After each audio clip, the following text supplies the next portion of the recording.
Olá pessoal, seja muito bem-vindo ao módulo 2 da nossa oficina mini curso de como fazer um livro infantil digital. Meu nome é Angeli Parreira e a gente vai ter muita mão na massa nesse módulo, hein? Lembrando que essa oficina, esse mini curso é a parte de um projeto que foi aprovado pela Lei Aldir Blanc aqui em Goiás, que é uma parceria do governo federal com o governo estadual, tá? O projeto A Nuvem do livro A Nuvem que Colecionava Sorrisos. E vamos lá que nesse módulo é hora de você colocar a mão na massa, tá bom? Então vamos lá. Primeira etapa, faça um brainstorming.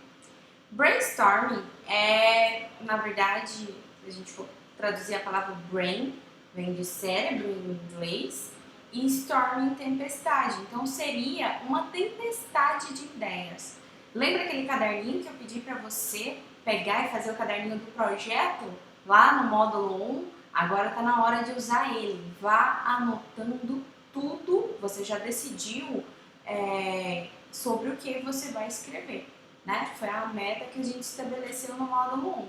Agora está na hora de iniciar esse processo de criação. Vá anotando tudo sem julgar, sem excluir, anota tudo, tá bom? O brainstorming é para isso. Tudo que te vem à mente sobre esse assunto que você escolheu para escrever a sua história, vá anotando, anote e deixe registrado, tá bom? Mas eu vou passar aqui agora três perguntinhas que vão te nortear na hora de você escolher, né, dentre suas anotações, o que você vai utilizar na hora de escrever seu livro. Então, o primeiro, para quem você vai escrever? Quem é essa pessoa? Você vai escrever para crianças? Se sim, qual é a faixa de idade dessas crianças? Né? Porque a gente tem uma linguagem ali que vai dos anos iniciais até mais ou menos 6, 7 anos, e a partir daí já é um outro tipo de linguagem, você pode aumentar o número de palavras dentro do seu livro. Então, é extremamente importante pensar no seu público. Ah, não, eu vou escrever para adolescente. Já é um outro tipo, né, de escrita. Você pode aumentar, assim, o volume do seu texto. Então, para quê? Por que você vai criar essa história? Qual que é a razão? Medite sobre isso, pondere mesmo sobre isso, não tenha pressa. Qual que é a razão? Eu vou citar a minha. Acho que eu já falei, né, no módulo passado, eu sou fascinada pelo céu. Eu cresci no campo, fui criada em uma fazenda e só de olhar para o céu a gente já sabia como ia ser o tempo, né? Quem planta e colhe é muito ligado nessas questões climáticas. E aí, quando eu tive a oportunidade de ter mais acesso à informação, eu pesquisei, né, sobre os tipos de nuvem e eu fiquei encantada. Todo mundo tinha medo da Nimbus, né? Geralmente no interior as pessoas falam, nossa, vai chover, vai cair o mundo. E eu quis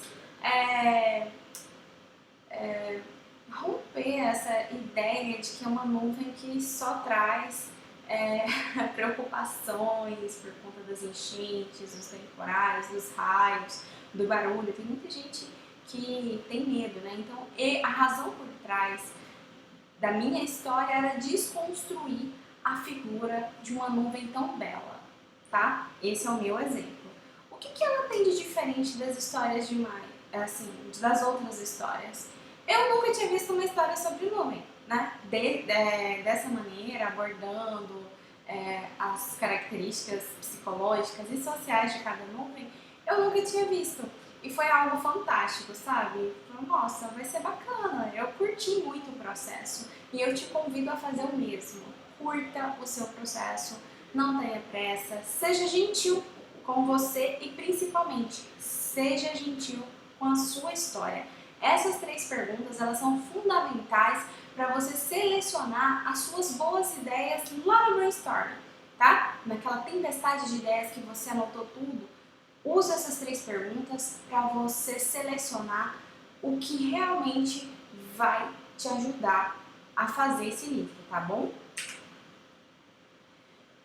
Decida sobre o que você vai escrever. A gente já tem uma ideia central, né, sobre o que você escolheu.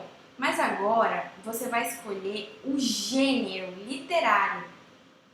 Ah, o que é isso? Ah, você vai escrever em forma de poesia, em forma de conto.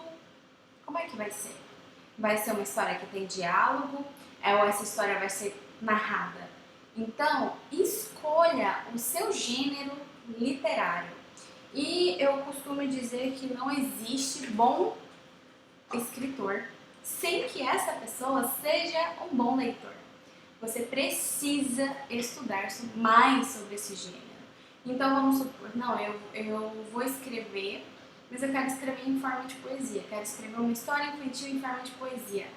Vai lá e lê todos os livros infantis. Lembra que você já pensou mais ou menos na faixa de idade, né, do seu livro? Vai lá e pega tudo que você conseguir sobre esse exemplo, né?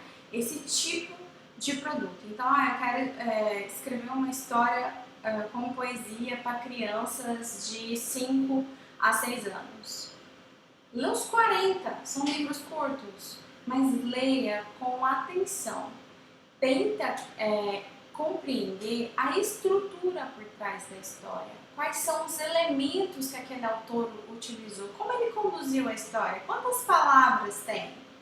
Preste atenção também nos detalhes, na pontuação, se são frases mais longas ou frases mais curtas. Lógico que para criança precisa ser, né, bem mais curto, poucas palavras e mais direto ao ponto.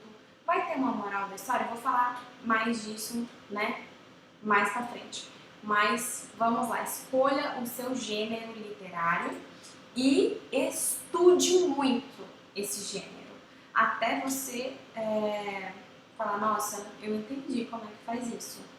E aí você vai lá e faz. A gente precisa saber o que está fazendo para fazer bem feito, tá? Você não precisa ser um expert, mas você precisa sim conhecer as técnicas e o modo como esse tipo de escrita é feito. Vai lá, estuda a estrutura para você conseguir estruturar a sua história de uma maneira mais natural, mais bonita, tá bom? Então deixa eu passar aqui pro próximo. Desenvolva sua criatividade. Esse é um assunto que rende pano pra manga, né? Porque tem gente que fala, minha criatividade ela só vem quando eu estou extremamente relaxado, sem preocupação. Gente, no mundo de hoje isso é praticamente impossível, né? Então assim, eu acredito que existam pessoas que consigam, né, viver sem preocupação, mas as pessoas normalmente elas estão ansiosas, elas estão muito preocupadas com o que vai ser e na verdade a gente precisa focar no agora, né? E um primeiro passo para o seu projeto sair, né, da sua cabeça, sair do papel e você começar a se nortear, é escrever uma sinopse. Ah, vai ser a sinopse final do seu livro? Provavelmente não, né? Mas você já sabe a faixa de idade, você já sabe o objetivo, lá no início que a gente conversou, você já escolheu o assunto, você já escolheu o seu gênero literário, né? Você já escolheu essa faixa de idade, vai lá e escreve a sinopse. Você já vai ter uma ideia sobre o que será o seu livro. A sinopse é um resuminho, né, mais geral do que é o livro. Faz essa primeira sinopse. E isso vai ser extremamente importante para te nortear no seu processo. Usa também, não sei se vocês conhecem, mapas mentais. Eu vou deixar aqui embaixo os links de mapas mentais. Tem algumas plataformas que você pode fazer um número X de mapas mentais de forma gratuita, vou deixar aqui embaixo. Vou deixar um material sobre o brainstorming, como fazer, né, para vocês consumirem esse material, para o curso ficar mais completo e para não ter erro na hora de fazer. Mapa mental é ótimo, porque o meu marido mesmo, ele ama, né, você pegar os cadernos de anotação dele, eu não entendo patacas, mas ele vai puxando uma setinha aqui, conectando com outra coisa ali, e na hora de criar uma história, isso flui de uma maneira, assim, linda, né? Mas faz no papel, eu indico fazer no papel, porque às vezes o computador me trava. Então, assim, se me trava, eu acredito que pode travar outras pessoas também. Então, se você puder, faça, né, esse mapa mental numa folha em branco de papel, num lápis, enfim. Elimine todas as distrações no momento que você for escrever, no momento que você for dedicar a isso, né? O seu ambiente de trabalho ele tem que estar organizado. Desliga o celular, coloca no modo avião, para que você entra mesmo num fluxo, né, de criatividade, para que você possa concluir esse projeto com êxito. Vamos passar para o próximo aqui. Torne sua narrativa memorável. Tá, como é que eu vou fazer isso? Ensina. Enquanto você está escrevendo a sua história, o que eu vou ensinar com essa história? Vai ter algum ensinamento? Então, ensinar, passar alguma missão, né? Nem todas as histórias têm isso, mas para criança é extremamente valioso que a história ensine alguma coisa, desperte a curiosidade.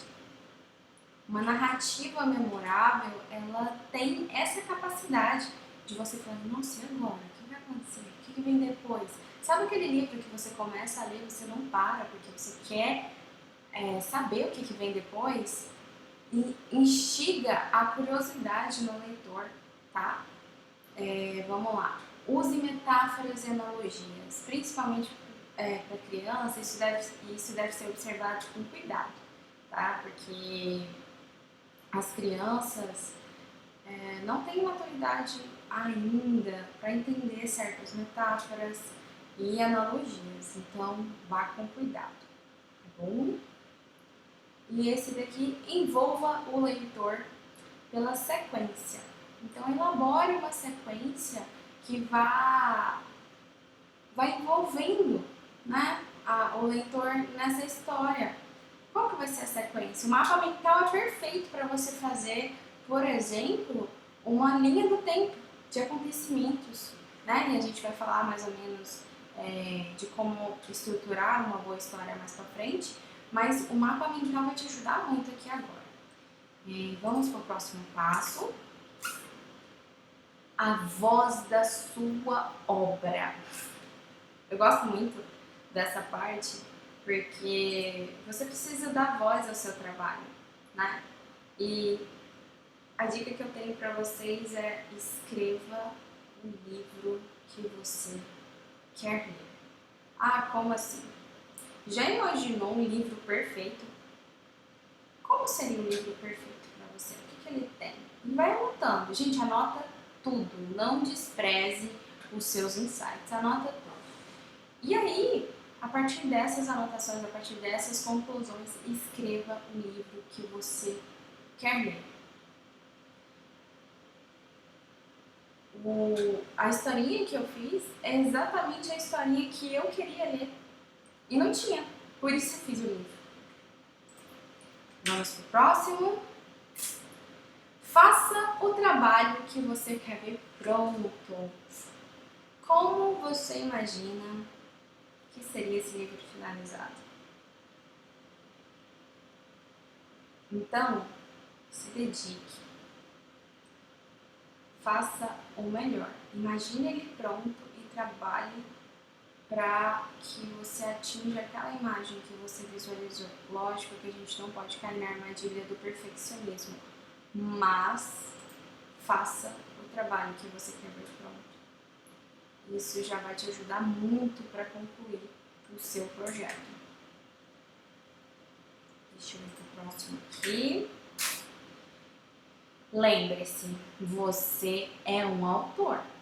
E como autor, você deve falar sobre o que ninguém percebe. Sabe aqueles aspectos que costumam passar despercebidos? Então, foca nisso, no que vem de dentro, sabe? É seu trabalho mostrar o que as pessoas geralmente não conseguem ver. Torne a sua história o mais verdadeira possível. E isso, quando você for construir os personagens, quando você for construir, né, a base da sua história, você precisa torná-la real. Imagine a seguinte pergunta: se isso fosse real, no caso de uma ficção, se isso fosse real, como seria? No caso de uma história com personagens fictícios, se isso fosse na vida real, como seria? Que lição seria passada? Se questione o tempo todo e anote os seus insights. Não os despreze. Isso vai fazer total diferença na hora de construir o seu livro. Você é um autor. Use a sua experiência, que é única. Só você viveu ela. Ela foi vivida por você de forma genuína. Use essa experiência para criar o seu estilo, para criar a sua linguagem, tá? Isso precisa vir de dentro. Então, não tenha medo de usar a sua experiência. Gente, eu trouxe um livro de um assunto que fazia parte da minha vida diária de quando eu era criança. Todos os dias eu olhava para o céu. Todos os dias eu sabia se o tempo ia ser bom, eu sabia se ia chover, eu sabia se a noite ia ser fria. Eu não tô falando que eu sou meteorologista não, tá? Mas quando a gente vive no campo, a gente tem uma relação mais próxima com a natureza. E eu morava bem no pé da serra, então eu tinha o prazer de acompanhar as manhãs com neblina, geada, né? Não é muito comum aqui na nossa região do Centro-Oeste, mas eu tive essa experiência e foi fantástico, e eu trouxe isso para a vida por meio de uma história que fez parte, né, da minha experiência de quando eu era criança. Não tenha medo, não tenha medo de trazer a sua experiência para criar o seu estilo e a sua linguagem. É isso que vai fazer de você um autor único e singular. E eu te vejo no módulo 3, tá bom? A gente vai ter vários conteúdos para vocês avançarem aí na criação do seu livro. Eu vou deixar aqui embaixo o material para vocês lerem, né, e se aprofundarem um pouco mais no brainstorming, porque é um processo importante na criação de um livro, eu acredito muito nisso. E também eu vou deixar um material sobre os mapas mentais. Eu vou tentar colocar um artigo aqui sobre a melhor maneira de usar os mapas mentais, e eu vou deixar o link aqui de uma plataforma que permite você fazer alguns mapas mentais de forma gratuita, tá bom? Te vejo no módulo 3. Tchau, tchau!